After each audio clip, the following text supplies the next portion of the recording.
म तपाईँहरूलाई आज उदयपुर जिल्ला चौडन्नीगढी नगरपालिकाको केन्द्रमा अवस्थित बेलटार बजारतिर लाँदैछु।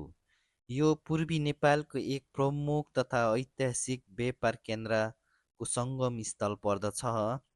यसमा चौडन्डी राज्यको प्रभावित ऐतिहासिक राजगढी पनि हो।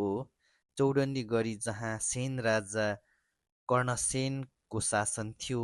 नजिकै पर्ने भएकोले यो क्षेत्रमा ऐतिहासिक रूपमा निकै महत्त्वपूर्ण मानिन्छ। पहाड र भित्री मधेस सङ्गम बेलटार बजार महाभारत पहाड श्रृङ्खला र चुरिया तराई क्षेत्रको बिचमा पर्दछ। खोटाङ भोजपुर र उदयपुरका पहाडी भेगमा मानिसहरू व्यापार र उपभोग्य सामान किनमेलका लागि प्राचीन कालदेखि नै यो बेलटार बजार झर्ने गर्दथे र यो बेलटार बजार झरे पछाडि एकदमै राम्रो छ। हिमाल पहाड तराईका मानिसहरू पनि यस क्षेत्रमा बस्न